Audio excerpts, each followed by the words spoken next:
বিষ্ণু বললেন জান্নাতের ভেতরে দরজা হলো আটটা দরজার মধ্যে স্পেশাল একটা দরজা আছে, দরজাটার নাম হলো রাইয়ান। রোজাদাররা ছাড়া কেউ রাইয়ান দরজা দিয়ে ঢুকতে পারবে না। আবার বিষ্ণু বললেন একবার রাইয়ান দরজা দিয়ে ঢুকার সুযোগ যে পেয়ে যাবে চিরকালের জন্য তার গলার তৃষ্ণা মিটে যাবে। রোজা রাখলে গলায় তৃষ্ণা হয় না? এই যে আল্লাহর খুশির জন্য এই তৃষ্ণাকে সহ্য করে আপনি রোজা রেখেছেন, এর ফলাফল হিসেবে রাইয়ান দরজা দিয়ে ঢুকা মাত্রই আপনার গলার তৃষ্ণা শেষ। জান্নাতের ভেতরে আমরা ঢুকতে চাই। শপিং মলে যখন আমরা ঢুকতে চাই কোন দিক দিয়ে ঢোকা লাগে? দরজা দিয়ে না, গেট দিয়ে। তো আমরাও জান্নাতের গেট দিয়েই তো ঢুকবো নাকি? আমরা জান্নাতের কোন না কোনো গেট দিয়ে ঢুকতে হবে। বিশ্বনবী ফরমান, বুখারীর বর্ণনা, ইন্নালিল জান্নাতি সামানিয়াতু আবওয়াব, জান্নাতের ভেতরে 8টা দরজা আছে। কয়টা? বিশ্বনবী একবার সাহাবাদেরকে নিয়ে ওয়াজ করছেন, বলছেন তোমাদের মধ্যে এমন একজন ব্যক্তি আছে, এই ব্যক্তির আমলগুলো আল্লাহর কাছে এমন ভাবে কবুল হয়েছে, আল্লাহর কাছে ওই ব্যক্তি এতটাই সেরা, জান্নাতের 8টা দরজা কিয়ামতের দিন এই লোকটাকে ডাকতে থাকবে। প্রতিটা দরজা বলবে আপনি আমার দরজা দিয়ে ঢুকে জান্নাতে প্রবেশ করেন। সাহাবারা বললেন ইয়া রাসূলুল্লাহ, কে সেই ব্যক্তি? বিশ্বনবী বললেন ওই ব্যক্তির নাম হলো আবু বকর। কিয়ামতের দিন সাইয়েদনা আবু বকরকে 8টা জান্নাতের দরজা থেকেই জান্নাতগুলো ডাকতে শুরু করবে, উদখুল মিন বাবি, উদখুল মিন বাবি, আমার দরজা দিয়ে ঢুকেন, আমারটা দিয়ে ঢুকেন। ওই দরজা থেকে বলবে আমারটা দিয়ে ঢুকেন। আল্লাহু আকবার। বিশ্বনবী আমাদেরকেও নিরাশ করেন নাই। বিশ্বনবী বললেন কেউ যদি প্রতিদিন 5 ওয়াক্ত নামাজের আগে যে ওযু করে, ওযুর পরে কেউ যদি পড়ে আশহাদু আল্লা ইলাহা ইল্লাল্লাহ ওয়া আশহাদু আন্না মুহাম্মাদান আবদুল্লাহি ওয়া রাসূলুহু, প্রত্যেক ওযুর পরে যেই ব্যক্তি এই দোয়াটা পড়বে ওই ব্যক্তির জন্য রব্বুল আলামিন কিয়ামতের দিন জান্নাতের 8টা দরজা খুলে দিবে। সেও সাইয়েদনা আবু বকরের সাথে সাথে ওই 8টা দরজা যেটা দিয়ে মন চায় ঢুকতে পারবে। কোন সুবহানাল্লাহ। বিষ্ণু বললেন ইন্নালিল জান্নাতি সামানিয়াতু আবওয়াব, জান্নাতের ভেতরে দরজা হলো 8টা, মিনহা বাবুন ইউসাম্মা আর-রাইয়ান, 8টা দরজার মধ্যে স্পেশাল একটা দরজা আছে, দরজাটার নাম হলো রাইয়ান। লা ইয়াদখুলুহু ইল্লা সাইমুন, রোজাদাররা ছাড়া কেউ রাইয়ান দরজা দিয়ে ঢুকতে পারবে না। যারা রোজা রেখেছেন তাদের জন্য এন্ট্রি দেয়া হবে এই দরজা দিয়ে ঢুকার। আবার বিষ্ণু বললেন মান দাখালাহু লাম ইয়াজমা আবাদা, একবার রাইয়ান দরজা দিয়ে ঢুকার সুযোগ যে পেয়ে যাবে চিরকালের জন্য তার গলার তৃষ্ণা মিটে যাবে। রোজা রাখলে গলায় তৃষ্ণা হয় না? এই যে আল্লাহর খুশির জন্য এই তৃষ্ণাকে সহ্য করে আপনি রোজা রেখেছেন, এর ফলাফল হিসেবে রাইয়ান দরজা দিয়ে ঢুকা মাত্রই আপনার গলার তৃষ্ণা শেষ।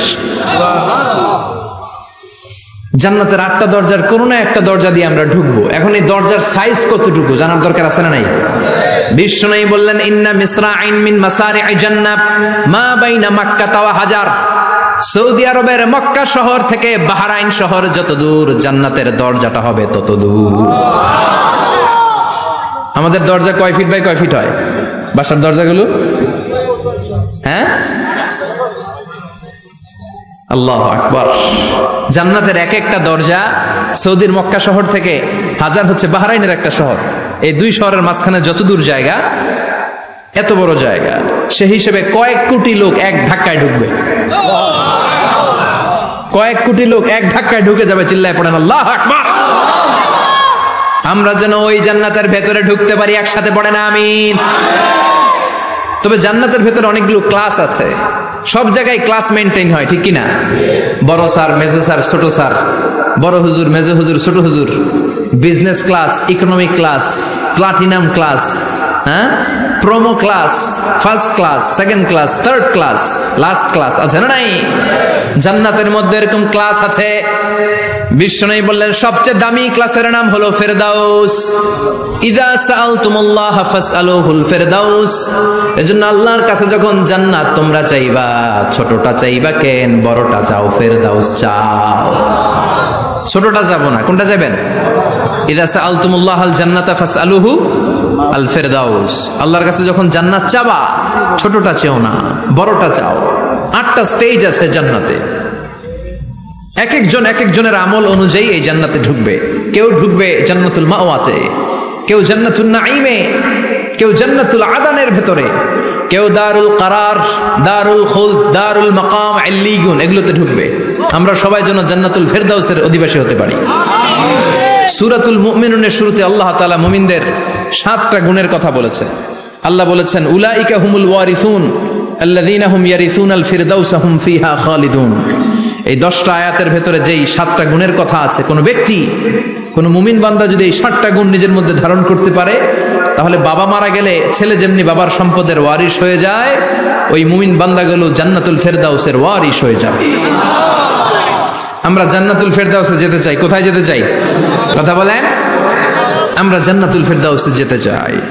জান্নাতের মেহমান হয়ে যখন জান্নাতীরা যাবে, জান্নাতের জন্য ওয়েলকামিং রিসিপশন থাকবে। ফেরেশতারা ডাকে ডেকে রেড কার্পেট রিসিপশন, লাল গালিচার সংবর্ধনা দিয়ে জান্নাতীদেরকে একের পর এক ডেকে ডেকে পেছন থেকে হাঁকিয়ে হাঁকিয়ে জান্নাতের ভেতরে ঢুকাই দিবে। পড়েন সুবহানাল্লাহ। ওয়াসিকাল্লাযীনা ইত্তাকাউ রাব্বাহুম ইলাল জান্নাতি যুমারা হাত্তা ইযা জাউহা ওয়া ফুতিহাত আবওয়াবুহা ওয়া ক্বালা লাহুম খাযানাতুহা সালামুন আলাইকুম তিবতুম ফাদখুলুহা খালিদিন। সুবহানাল্লাহ পড়েন। জান্নাতীদেরকে বিচার শেষে যখন জান্নাতে নেওয়া শুরু করবে, লক্ষ লক্ষ কোটি কোটি জান্নাতি জান্নাতের দিকে ছুটতে শুরু করবে। ছুটতে ছুটতে দেখবেন প্রধানমন্ত্রী যদি কোনো এলাকায় শুভাগমন করে, প্রধানমন্ত্রীর স্টেজে ওঠার আগে কয়েকটা গেট আছে না নাই? থাকে না? 3-4টা গেট থাকে। প্রথম গেট, দ্বিতীয় গেট, তৃতীয় গেট। তো জান্নাতীরা যখন জান্নাতের দিকে যাবে, ফেরেশতারা হাঁকিয়ে হাঁকিয়ে নিবে, চলেন চলেন জান্নাতে চলেন, কংগ্রেচুলেশন, সুস্বাগতম। তারা যেতে যেতে জান্নাতে ঢোকার পথে যে বড় বড় গেটগুলো থাকবে, এই গেটগুলো পাবে। এই গেটগুলো এত সুন্দর, এত মনোরম, এত সুন্দর ডিজাইন করা, এত সুন্দর এগুলো structure, amazing, marvellous, genius, awesome, supercalifragilisticexpialidocious, অসম্ভব ভালো, অসাধারণ ভালো। এক একটা গেট এত বিশাল।